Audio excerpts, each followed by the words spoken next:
What is up, and welcome to an EO Alive production of Keeping It Clear with Cody Bowen. We've been gone for a little while, but we're back, and man, it's already October. This is brought to you by Loveland Safe Ride. Without them, I mean, countless tickets, countless lives affected.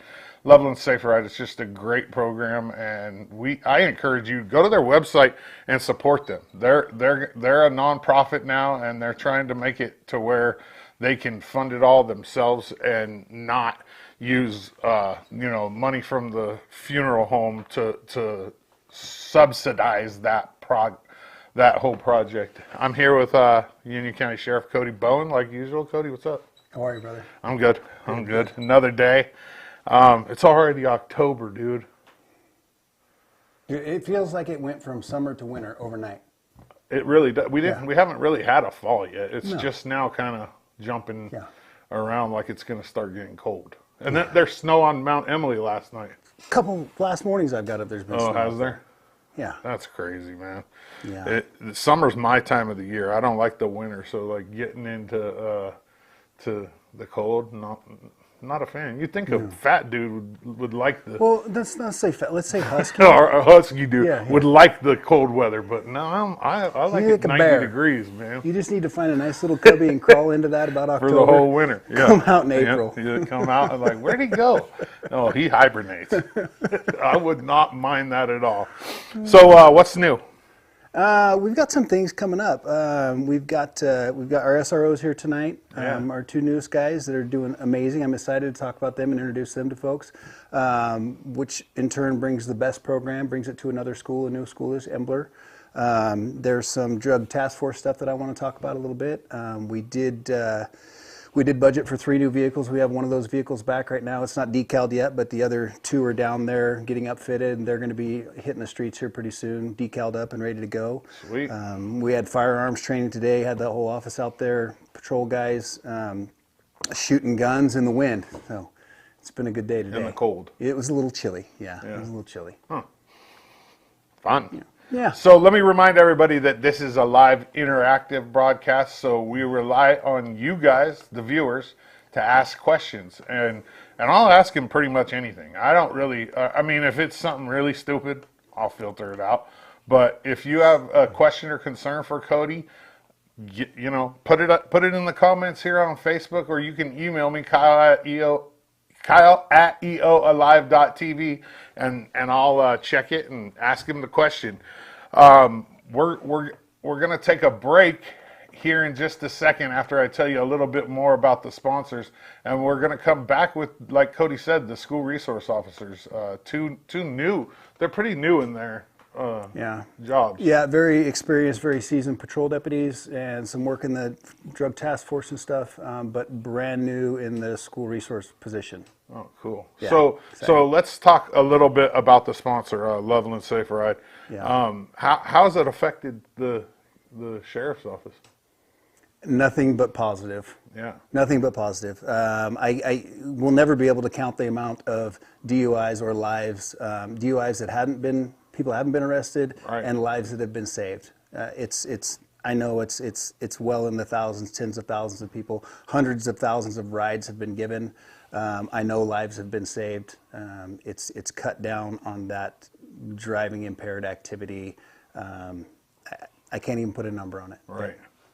You can't put a number on any of it, really, because it's got to be, just if you think about 20 plus years of pretty much every major event in the county. Yeah.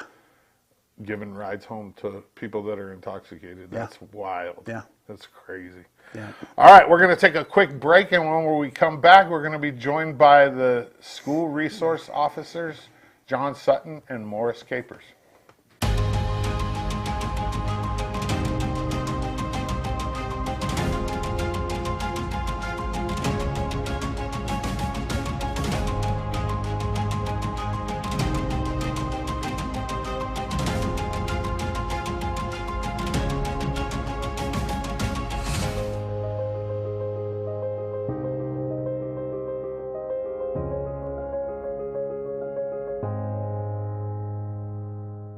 Need something to watch while you sip your early morning coffee before work? Tune in to Eastern Oregon's only live morning video talk show, AM Live, right here on the EOA network. BC and Dodsey hosts while shooting the breeze about local happenings, sports, weather, or whatever else comes to mind, featuring special guests from Eastern Oregon and beyond. AM Live, 8 a.m. every Tuesday and Thursday morning, right here on the EOA network.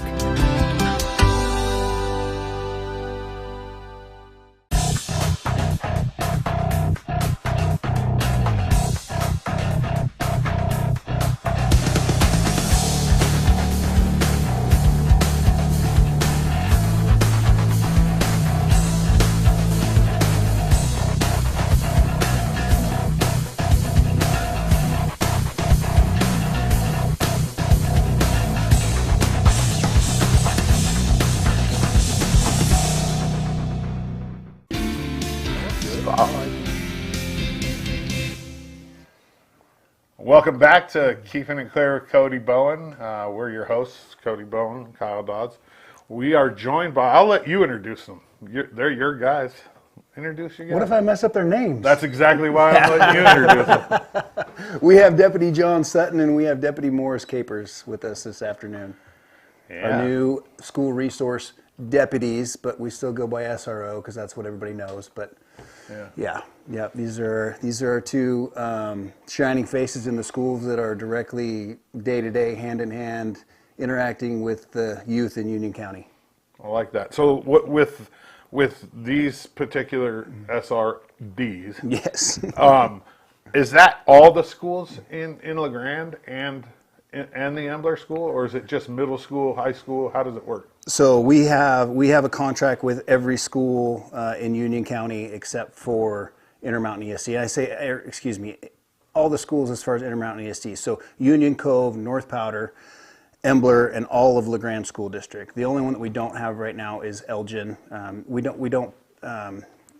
don't do anything with the private academies, that type of stuff. But your public schools, we have a school resource deputy in every school except for Elgin. Wow. Yeah. That's pretty cool. So let's see.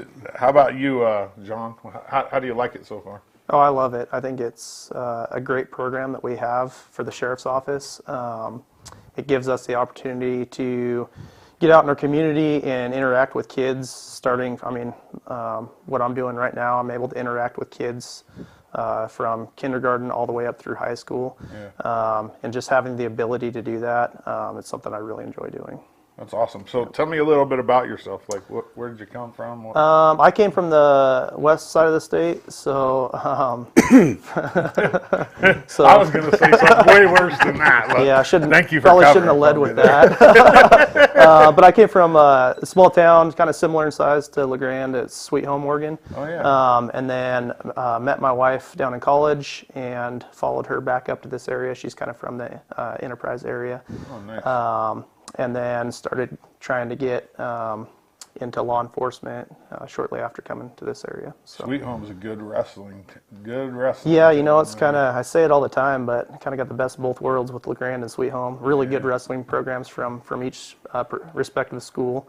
And so I'm pretty spoiled too, because I now try to help out in the LeGrand area. I coach for the MAC club that we have going on and help help. Yep. Nice. Yep. Try to help out with the high school and the middle school as well. Good. But yeah, I've been now in law enforcement full time for 14 or 15 years. And I've kind of done a little bit of everything during that time. Started in corrections. Started with LeGrand PD as a reserve officer, reserved in corrections, and then went into full-time corrections, transferred over to patrol, and held some various positions during that time. So a little bit in the drug task force off and on a few times, as well as our domestic violence detective position. So I feel like I've had the opportunity to really gain a lot of experience, and this new thing is something I've been enjoying because it is different. It's law enforcement related, but it's a lot of fun. So I would assume it's a lot more laid back, like a day for you. You know what I mean? And I might not know. You know what I mean? But I would assume like you don't have the stressors of being out in the in the street. Yeah, I would say to some degree, but also there are days that are we stay pretty busy with this new gig that I'm doing. It keeps me pretty busy. So, the nice thing, what I like about it is there is always something to do. Whether even if I'm not doing best classes or something like that. One of my responsibilities in that job, just walking around interacting with kids, is there's always something to be doing, and I'm kind of a busybody anyways, so that's why part of the reason I really enjoy it. So. I think that's a huge part of law enforcement, where it should be. It is here, and an important part too is just being available, being a face. Letting kids get to know you, because then you don't. They're not as scared, when they have to have an interaction with a police officer. Yep, I agree. I think that's something that I really set a precedent to do when I first got in there, is not, hey, you're just coming to see me because you're in trouble. It was more of, how can I build this relationship with these kids before, whether it comes to that point or not, to me it doesn't really matter, but trying to build those relationships with our youth is what's really cool about it. So what schools are your main responsibility? Like, I would say, so I'm LeGrand, so the high school, all three of the grade schools, so we have Greenwood, Central, and Island City. Yeah. And then Morris does a lot of the middle school related stuff, but I have a responsibility there as well. Gotcha. So the way the contracts work out, so I kind of try to float around all the schools. This is a live interactive show. If you have any questions for him before we get to Morris, I'll ask anything. If you guys have an off the wall question, as long as it's appropriate, I'll ask him. Morris, how long have you been involved? Like, tell me about yourself. How long have you been involved in this, and where'd you come from?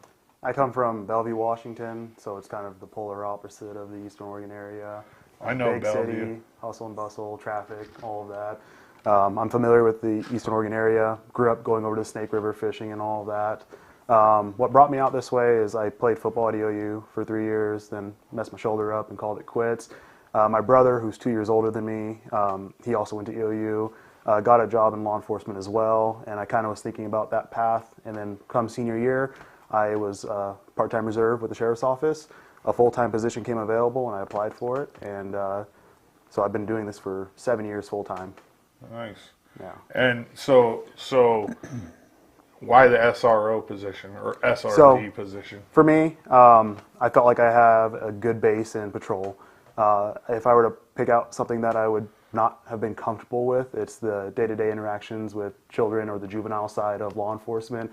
And part of me was like, this would be a great way to expand my grasp of everything from the juvenile to the adult, and just better communications with the public. So. Yeah. Bud makes a good point in the comments here. He says these kids that you're working with will be electing future sheriffs, so it's good for them to know and see you know what I mean, like, yep. and kind of see what the job entails. Even though you're not per se the sheriff and you're not elected in, yes. They still get to see kind of what's going on. Yeah. So far, the kids they've asked me a lot of questions about just the day-to-day job and what it's like. Everything from, do you have a taser, to what's the craziest thing you've done, to what do you like about the job, and it's good conversations to have with them. Yeah, they get familiar, yes. And which makes it safer for everybody, yeah. I think. Absolutely. What's your favorite part of the job? Like, what's your bread and butter? Why do you get up in the morning and go to work? That's a good question. Well, I'll start with I don't think there's been a day my entire time here where I've woken up and said, I don't want to go to work. There's been times I'll wake up and say, I don't want to have to deal with the same call for service that I've dealt with 4 days in a row. Right. But I've never not wanted to do the job. It's what the freedom to interact with the public, not be tied down to a desk, just the interactions. That's what really gets it for me, is being part of the community. Yeah. Even though I'm not an officer, that's why I get that's why my job, I love it. Yeah, it's because I have the freedom to interact with the public and do, like, I don't want to say per se whatever I want, but yeah. I don't have somebody breathing down my neck all the yes. time. And Cody, How about you interact with them a little bit and give me some information on you guys. You taking a break over here or what? No, I'm just listening to you guys talk. It's nice. Were we doing okay? You're doing great. It's not very often that I can keep my mouth shut very long. I was going to say, we do have some questions. Oh, man, we got a bunch of them so Crystal McDermott wants to know so we'll ask you, Sure. John, what's your favorite part of the job?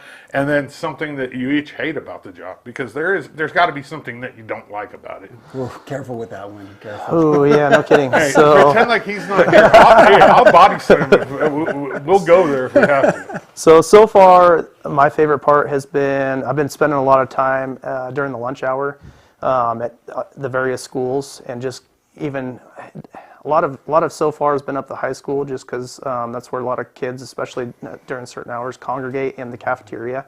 And so one of my favorite parts is honestly just going around and high-fiving, fist bumping, asking how their day's going. I'll bounce around from table to table. But then I've also gone down to the grade schools fairly often, as often as I can make it, depending on what I've got going on. And just same thing, going table to table. I've got to remember stickers, because I'm getting a lot of requests at the grade school, and I keep forgetting them. Especially the younger kids. Yeah, I promised some stickers out to some kids because I didn't have them on me that day. But yeah, same thing, just going table to table and seriously just sitting down and asking them, like, hey, how's it going? How's the school year? How are things? How are sports? Just trying to have that engagement with them. Yeah. It's something I really enjoy doing. I try to hit every lunch hour that I don't have something going on. I'm trying to be at a school and be around and be visible and present, and listen to them if they have something to say, and just having those interactions, building those connections and relationships with them. So I'm sure that's just as important to them as it is to you. I hope so. I would guarantee it. What about something that you don't like? And it doesn't have to be hate. Hate's a strong word, but what do you not like about your job? Oh, let me see. So I went from, I think this is a pretty easy layup for me. Going from, I haven't done it. I've only been doing it for 6 to 8 weeks as of now, and so it's hard to really pick something real definite. But going from 4-day work weeks to 5-day work weeks, the 3-day weekends were pretty great, and so the 5-day work weeks are, I'm kind of banker's hours now, so that change of pace and not having the 3 days off like I used to have probably. So. What about you, Morris? What's something you've already said what you like about it? Yeah. What's something that you don't like about it? Something I don't like. So I try to be that bridge the gap between law enforcement and the community, especially in the youth. Of course. But sometimes I feel like the kids. I think I like to say I'm very approachable, and sometimes the kids might become too approachable, or like they don't draw that boundary between like, hey, I'm still an authority figure. It's kind of like a teacher. Right. And so I have to like tell them, hey, we still have to respect each other, respect those boundaries. Like, yes, I'm here to, joke around with you, talk to you, do whatever you got to do. During lunch at the middle school, I'll go out, play basketball, lose terribly because I'm not good at basketball. Yeah, it's that sometimes I do have to like just remind them like, hey, let's keep it still a professional dynamic. I'm more than happy to talk with you, play with you, joke around with you.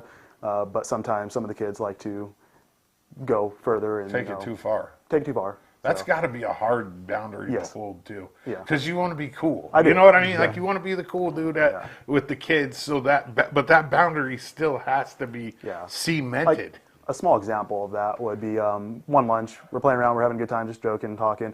And then a kid decided to. I kept my truck key on my vest.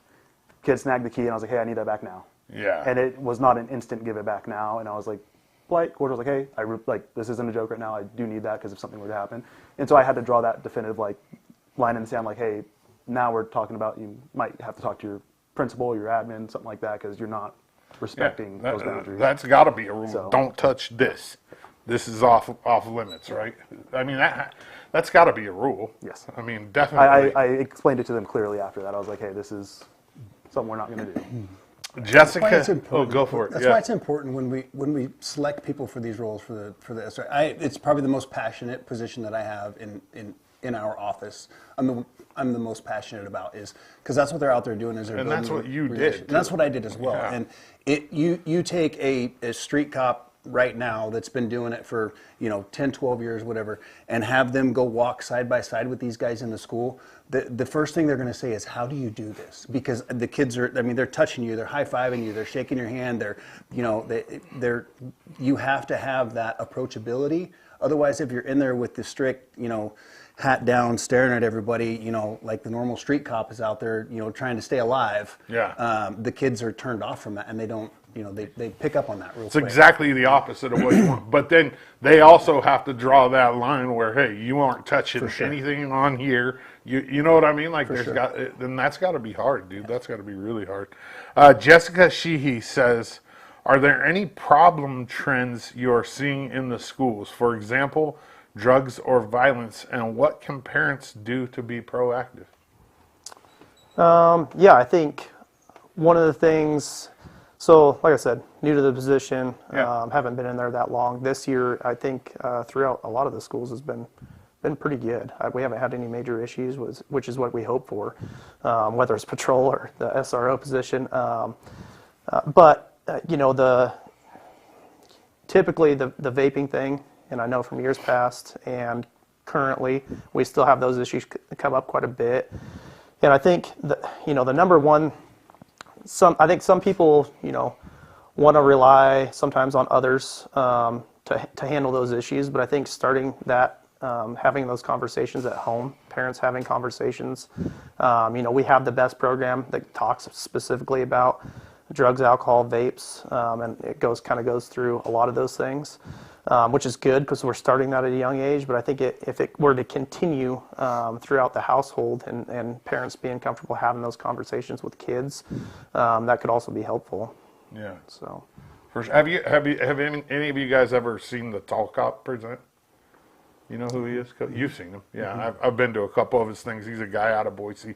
He had a son who played at College of Idaho basketball, but his presentation about vaping is like spot on what every parent should be doing with their kids.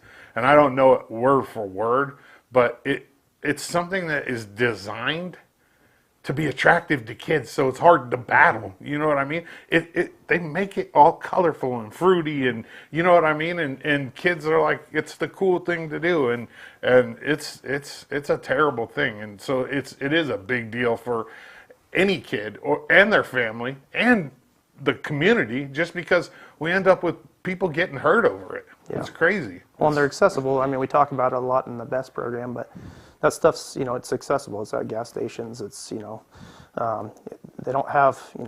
tend to have a problem getting them. But like you said, kind of through the BEST program, we talk about those things, the colorful, fruity flavors, kind of geared towards, younger generations. I don't think, that certainly doesn't help. But having those conversations and the long-term potential effects of those, having those conversations in line with that, I think is what can truly help. So. What about you, Morris? What's the biggest problem that you've seen? Like anything in particular? I haven't seen anything specifically pop up this year. It's only been a few weeks so Yeah. far. But one thing that's refreshing to see is the lack of phones in the schools and kids being attached to the phones, even during lunch breaks and stuff like that. It's no phones are out. They're all interacting with each other, and that's nice to see. One thing that a problem that I saw on patrol that, I go to a handful of calls regarding juveniles and internet. It'd be nice to have parents have a better understanding of what their kids are doing on the internet, whether it's Snapchat, Instagram, Facebook, stuff like that, because I've gotten so many different calls for services where they're like, hey, it got to this boiling point where something bad did happen from these unsupervised internet interactions where it could have been stopped earlier had the parents been aware of what they were doing on the internet. And so, like I said, nothing so far in my time as an SRD has been brought up, but it's just refreshing not to see the phones in the face all the time. And so if I were to tell parents, just, hey, be aware of what your kids are doing on the internet, because the internet of when I was growing up is not the same as the internet of today. So We didn't even have internet. I mean, we did, but like at home, I didn't have internet until I was 18 years old. You know what I mean? Like school, you had to like basically fist fight to get 5 minutes on the internet when we were kids. That actually kind of ties into the next question. Chris Morrison says, and I'll let you take this one first, Morris. How do you deal with bullying? So I have not dealt with a call specifically regarding bullying. that fell on my plate. But Proactively speaking, how do you deal with bullying? try to interject it or intercept before it becomes a big problem. There was an example of at one of the places I was at, a student was trying to get a student's attention, calling him by descriptors of his size. And so from across the cafeteria, Like calling him names tubby that or fatty or hey, something? big boy. Yeah, okay, yeah. Hey, big boy.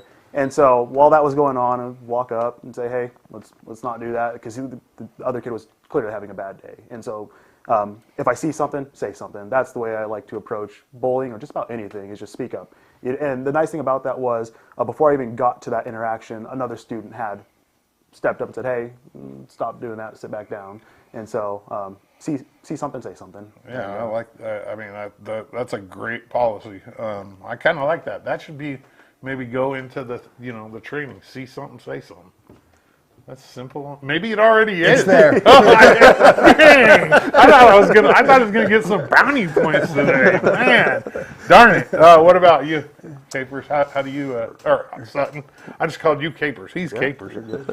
Yeah, I think that's a great policy. I think if you can get a collective of not only like school staff or us having to step in and make those decisions, but I think that was a great example of, hey, somebody else was already stepping up. Once you get your peers engaged into being willing to stand up, and Yeah. bullying is one of those things that I saw a lot of it in my school, and it would just drive me nuts. Almost got into a fight with somebody about it one time, well, more than one time. But it absolutely drives me nuts, because it's so preventable. It's mean. It's just don't say mean things. But I think if you can get that collective of peers to be willing, once somebody gets shut down by their peers, it's less likely to happen. Yeah. And so, if that could be reached out, and I think, through sports programs, like we talk about it in the Mat Club, like being kind to your teammates, being good sportsmanship through other sports programs. I think, a lot of that kind of mentality is brought through those programs. That's why I believe highly in the sports programs and kids engaging in sports, because it builds towards those things as well. Yeah, So. I liken it to like the whole, some peers doing it if you do it, to Billy Madison when Adam Sandler pees his pants. Yeah. And if peeing your, like all the kids are like, he peed his pants too. Oh, he did, cool. So if everybody's doing it, it's like it's not the you're a rat, or it's the right cool thing to do, right? Yeah. Yeah. Cody, what about you when you were there? What was the hardest part of the job for you? I think the hardest part of me, I dove into it with, I'm going to be available 24 hours a day, 7 days a week. And I was very vocal about that from the get-go, and I committed to that. And that took trying to develop that program and show the administrators and the staff and the parents and the kids that I was available anytime that they needed me for anything.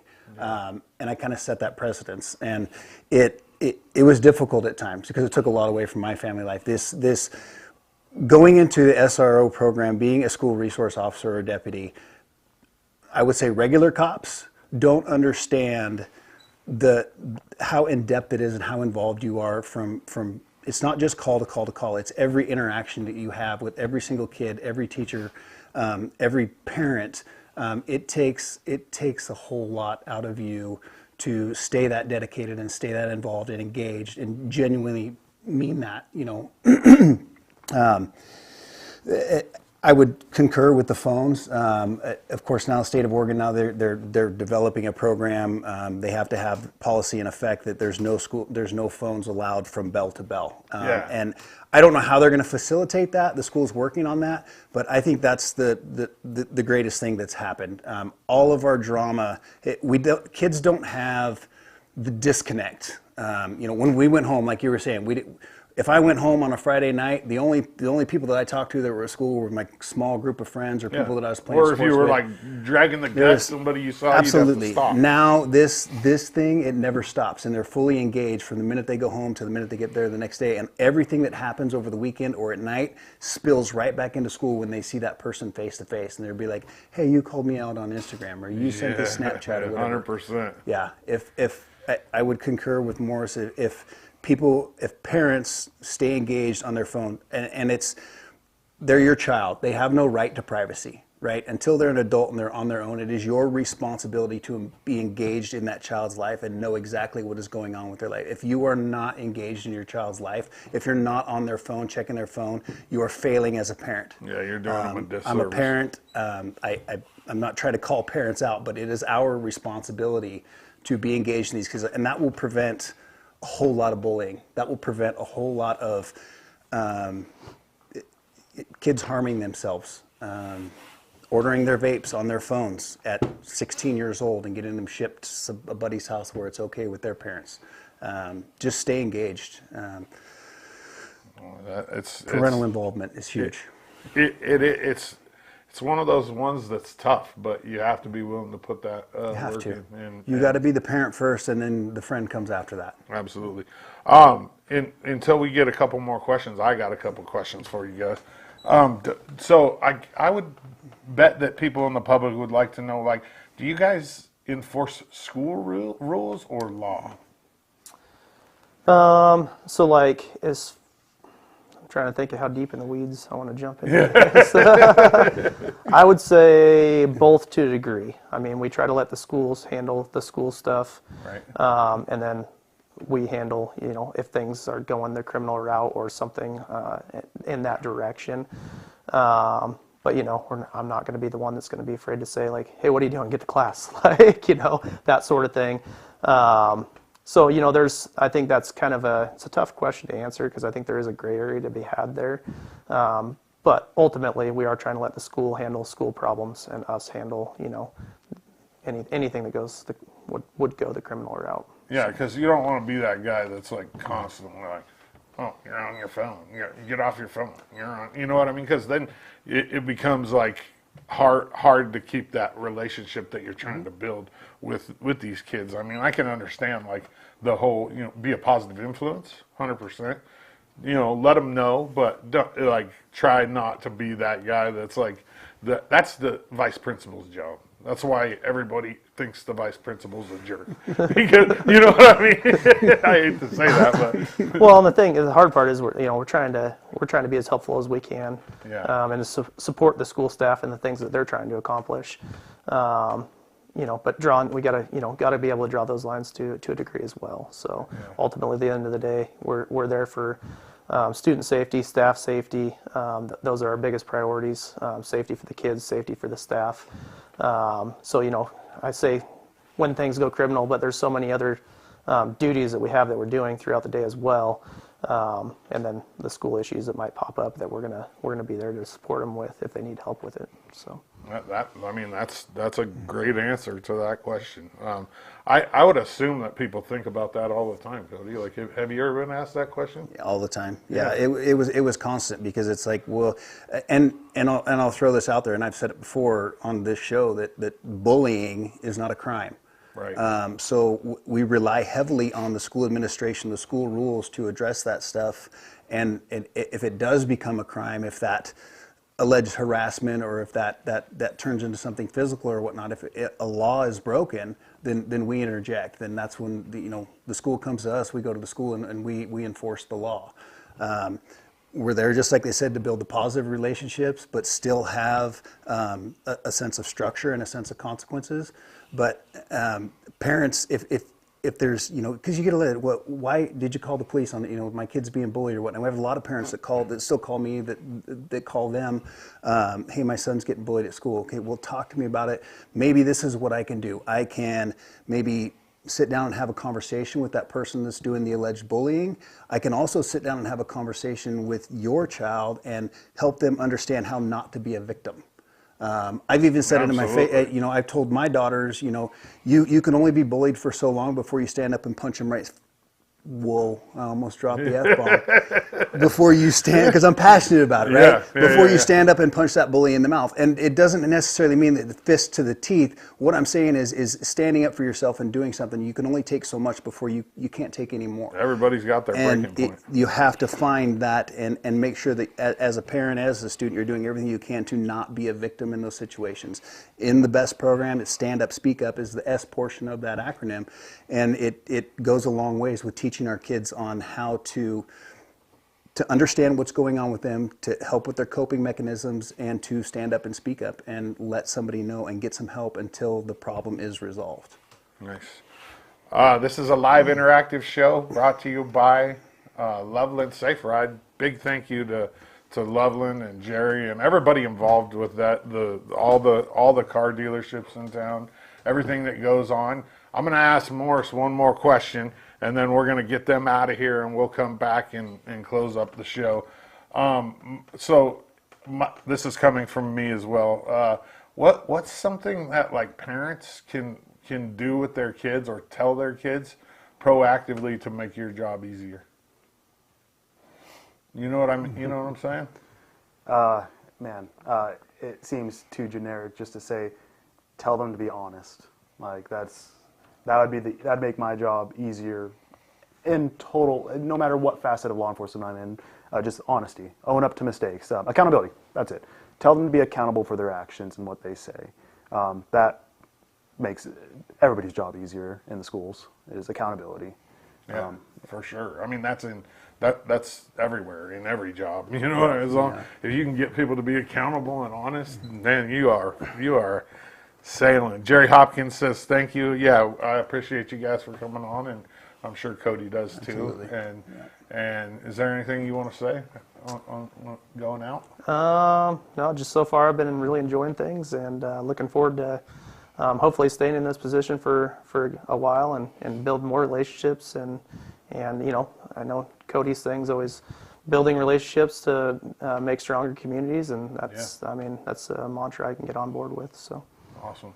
So if you see these guys out and about, which I see Sutton all the time at sports games, go up and introduce yourself. I mean, they're not like aliens, you know. Seriously, a lot of people are like, get away from. No, go up and introduce yourself and say hello. Thank you guys for coming on. We're going to take a quick break, and we'll be back right after this.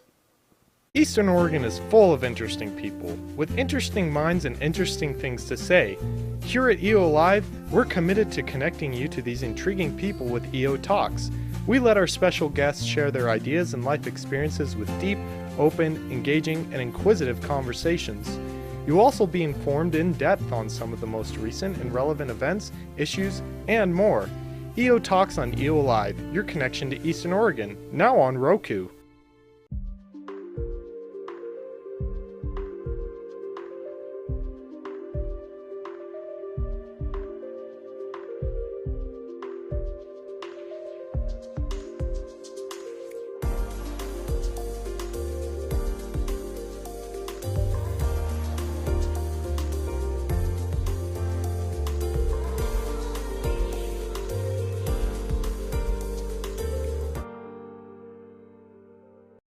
Welcome to Creating Memories for Disabled Children at beautiful Wallowa Lake, Oregon. Over the years, we have offered families of children with disabilities a free vacation at our beautiful camp properties. At Creating Memories, these families are able to relax in the knowledge that their child is loved and that their efforts are seen. We are Creating Memories for Disabled Children, and our mission is to do just that.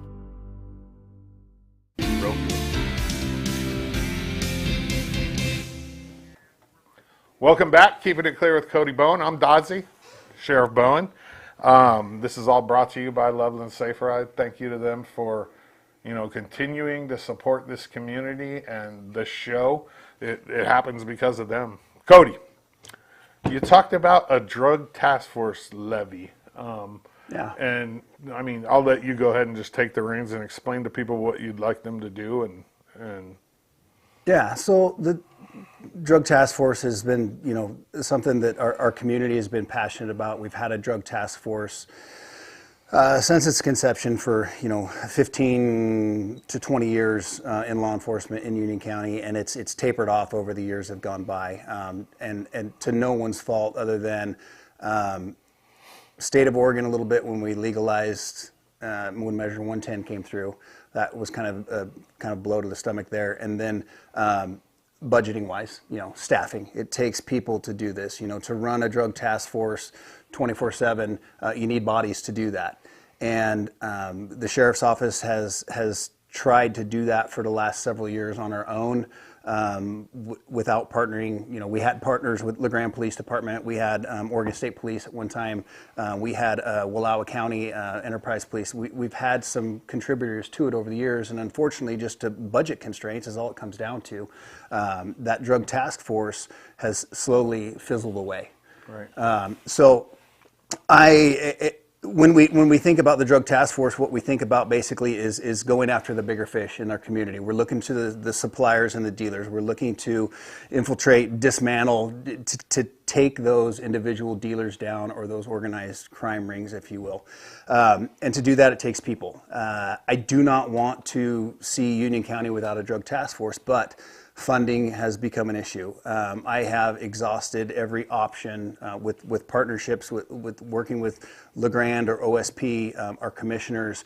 Our commissioner has gone to Governor Kotek multiple times to ask for help, and to date, it's fallen on deaf ears. And when we're asking for help, we're asking for one person, one position from Oregon State Police to help us out, and we just can't get the help over here.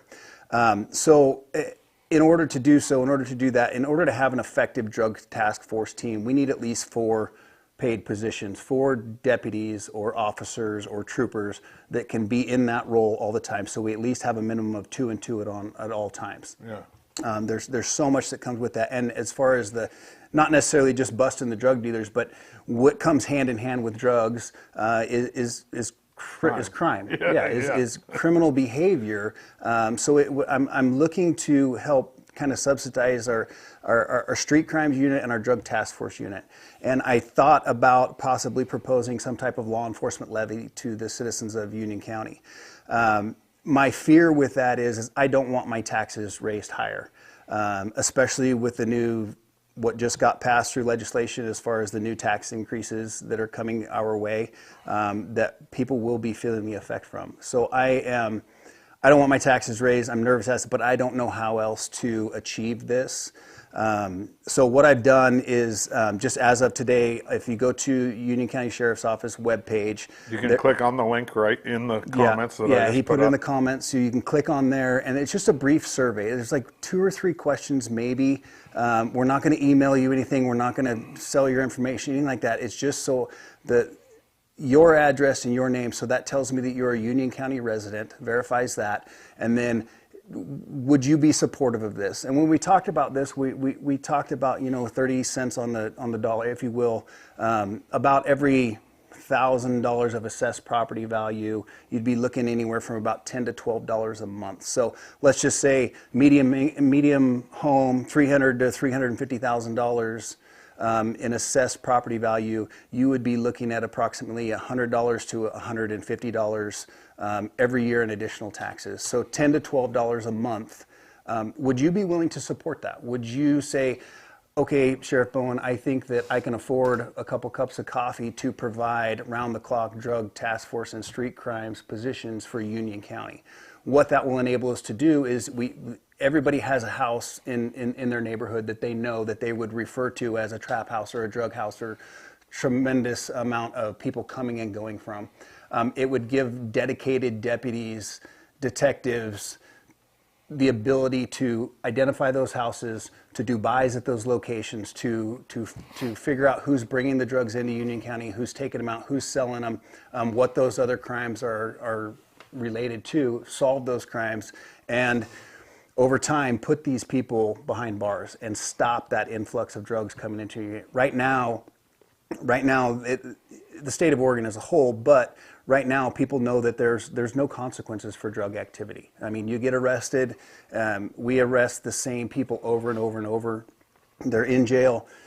they're out the next morning or within several hours. It's very frustrating for law enforcement. It's very frustrating for the citizens of Union County. What this drug task force can do can develop these cases and identify these people and all these activities, and it's basically just a tree of all these people that are connected to this. We can develop bigger cases and present that to the judge and the district attorney, and they can hold them accountable for bigger crimes, Right. which in turn comes with more consequences. But Yeah. I need public input. I need feedback. I don't want to just come to you and say, hey, I want to raise your taxes, because I don't. But I can't find a solution to this. There is no grant options. There is no state funding. There is no federal funding. There is no tightening up my budget to make this work. There's no tightening up the city budget. We're as tight as we can possibly be, and we're as frugal as we can possibly be with that. What we need is Union County citizen feedback. Can you help us address this problem? Yeah, that essentially, there's 2 questions, okay, and you put your name and your address, and both of the questions are pretty much the same. Are you with it or no? I mean, it's asking if you'd be willing to pay approximately $150 to $150 a year to help support the task force. And would you support the sheriff's office levy to fund a drug? So the first question is basically asking you if you will support it. And then the second question is, well, here's how much it is. Would you be willing to do that as well?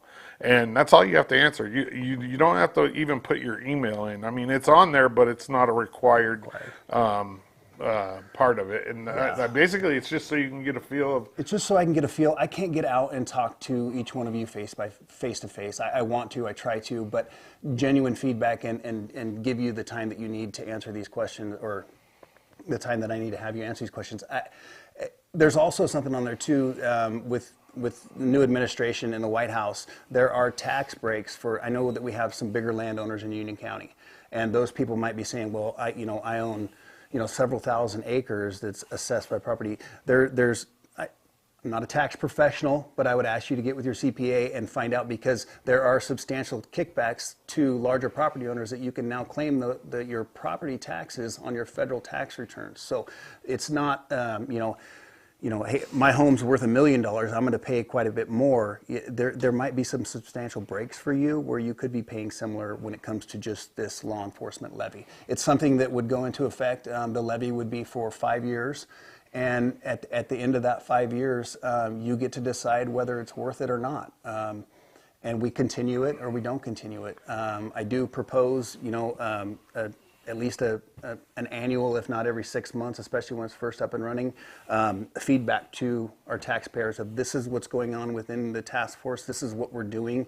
These are the cases that we've developed, and give you an honest progress report and be as transparent as if anybody's ever talked to me, I always talk about transparency. So this money would specifically go to drug task force, street crimes, the equipment to do so, their salaries, anything else that's tied in with that. But nobody else can tap into that. It is solely for law enforcement. Gotcha. So any other, I guess extended questions or anything you want to dive deeper into, give me a call, and I can explain it to you the best that I possibly can. Jenny Lynn Cole says, we need more mental health to help our drug problem. They go hand in hand. Mental health help is what we need. I agree. Mental health, addiction, and criminal behavior are hand in hand. And as a state, we are struggling severely with mental health. Jail is not a place for mental health recovery. It's not a place for addiction recovery. We need to be able, as a state, to everything is voluntary, especially when it comes to mental health. And some people cannot, and some people cannot voluntarily take that step for the betterment of their own lives, especially in a mental health crisis. We have great partners at CHG. I mean, they're our public health. They're doing everything that they possibly can, but the state of Oregon, we need more. We are working on a crisis center now. CHD is working on that. Yeah. We do have some funding lined out for that, so I'm excited for that. Hopefully we'll see that. We need I mentioned a stabilization unit before. We need crisis beds. We need detox facility. we need a lot of stuff that goes hand in hand with this. So. Bud Force says, you may not want to support this until you wake up and find that they're working out of the house next to you. Then you have no one to respond because we're down so thin. These people are flowing in and out, and we don't even know it. Yeah. I mean, Yeah. pretty right. Yeah, you're 100%, Bud. It's until you've been affected by this, until your garages have been broken into, your motorcycle, your car, your generator, your chainsaw, until you've been victimized by this and realize that it's all tied together. I would like to tell you that they're stealing your items to sell them to buy food because they're hungry, but I'm not going to blow smoke up your rear end. They're using it for drugs. They're using it to supply it to and provide for their addictions. So it does go hand in hand. Yeah. On a side note, yeah, it would look like, so we would have these 4 positions would be created throughout the office. So it would be experienced drug task force deputies, people with narcotic skills, with highly experienced investigative skills that would be moved into those positions, and then we would hire in 4 positions New people to replace those. Yeah, it'd right. be new patrol deputies coming in. And the way that things are going right now, we have a lot of interest as far as lateral certified police officers across the state that want to come work for Union County Sheriff's Office. So turnover time with the laterals a few weeks versus 8 to 12 months on a new hire. So. Jessica Sheehy says, I like the idea of a progress report. It may open eyes to how big of a problem we really do have. And Ben Lowe said, could we save more money if we didn't house inmates for multiple year stints before they go to court? Well, yeah. Yeah, it depends on the inmate, yes. But yeah, the less people we have in there, the less money it costs us, Ben. But yeah. That has nothing to do with you, though. No, that once we office develop our probable cause, we put them in handcuffs and we take them to jail. Granted, they're in my jail, but that comes from the district attorney's office. Right. That comes from the judges, the state of Oregon, and the consequence that's imposed on them. What's are we still looking at fentanyl as the #1 drug right now coming in, or is it meth or a combination? Yeah, we still have considerable overdose issues. We still have fentanyl as a problem. Meth has made a slight comeback. Has the fentanyl that's cut with the Trinks hit LeGrand yet? Have you seen it? Well, we did have an update as far as some car fentanyl coming into the area, which is 100 times more stronger than just fentanyl. Okay. As far as what it's being cut with or whatnot, I mean they're magicians when it comes to that. Yeah. I mean, you think of Breaking Bad and what they're putting in there and what they're doing to their chemists making this stuff work, and some of them are your backyard chemists. So yeah, that's we scary. do see some stuff. We do see fentanyl in some things that you wouldn't expect to see it in. So yeah. I just asked because I saw a documentary, and this is just in Portland. It's like a popular one right now is cutting the Tranks with fentanyl, and I guess it like causes like open sores, and I mean obviously you get that from any kind of drug, especially meth, but there's like a certain combination that was popular in Portland for a little while. Yeah, I don't even want to try to pretend to imagine what goes on in Portland, but I think if we can get, I want to keep Union County better than it is, but the way it is, if you will. We don't have a huge transient problem. We don't have a huge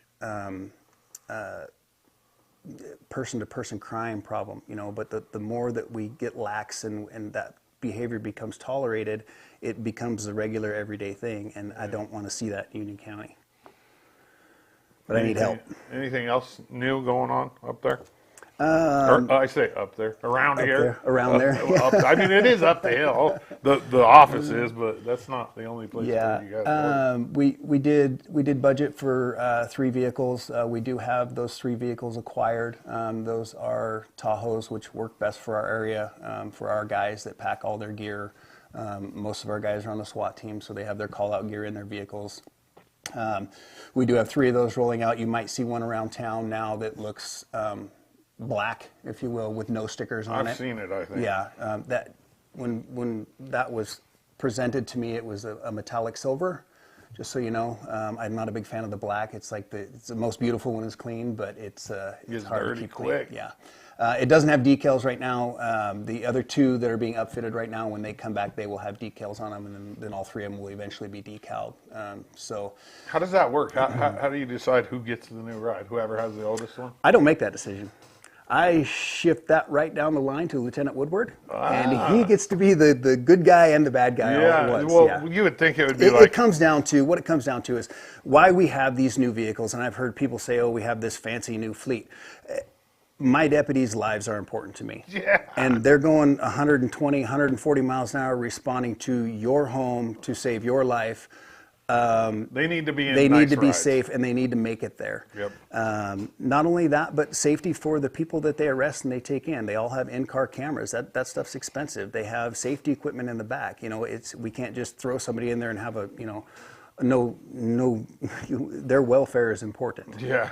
A safe vehicle is important. We have 4 very clear seasons in Union County, and we need 4-wheel drive vehicles with clearance so we can get to your house when your lane is snowed in. We need the 4-wheel drive to get up on the mountain to save the person that just rolled their vehicle off the cliff. Right.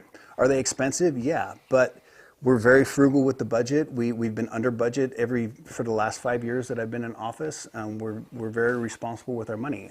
There was a comment made about our hats. I wanted to give a sense of, your sheriff's office stands out. We're a premier law enforcement agency, and you should be very proud of the agency that you have here. Not me. I'm talking about the deputies that you see out on the streets every day are some of the most experienced, most well-trained deputies that we have. Part of these cowboy hats is a persona of the sheriff's office. When you see us, people rely. They want to talk to a deputy versus a trooper or a city, and not to take any away from them, but I am an elected official. I am in this role because the citizens of Union County believe that I will do the best job. I was the best guy for the job. Part of our cowboy hats is portraying that attitude. Is we are the highest ranking law enforcement agency in the county, and when we do certain things, certain functions, and I will refrain to the most recent funeral that we had for one of my deputies, Deputy Dan Johnson, and we didn't have an established what we call a Class A uniform. So I had some guys that were in a long sleeve or a short sleeve, or they had their outer carriers, or they had a hat on or no hat on.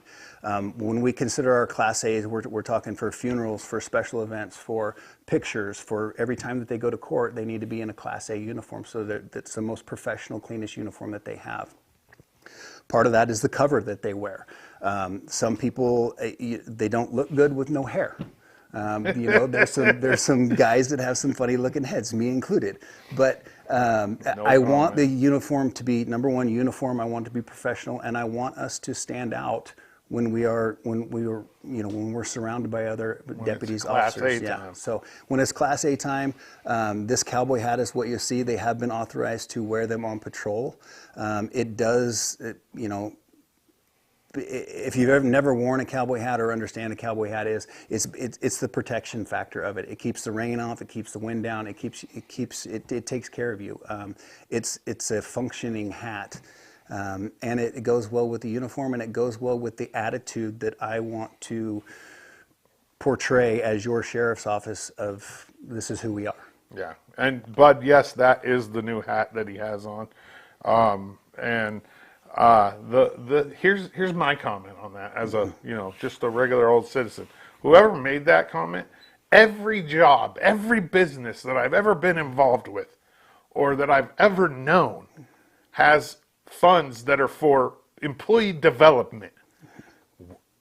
That's what you know what I mean. If we want to blame it on something, blame it on that, and that's just discretionary money to keep your guys happy. Or to keep your team happy, or to take them to lunch or whatever. Yeah. Well, Cody used some of that money to buy them all hats. So, yeah. And it's not just on a whim. We've been talking about these Class A uniforms for almost 3 years now. We've worked into the budget in the years prior, purchasing the items that we needed to purchase so we could clear up funding for this. Well within our budget when it comes to uniforms. The hats, I'll be honest with you, they were close to $300 a hat. But it's a quality hat that they're going to have for years down the road. and it's a part of the uniform that is required for them to wear. Budgeting wise, if anybody has any questions about the budget, or if this is too expensive, or you think that we're not using your money the way you should be, please reach out to me. Let me know. I'm not going to take offense to you asking questions about where your money is going. Come to me, ask me. I'm an open book. The budget is public information. It is presented every year. It is approved by a board. It is approved then by the commissioners.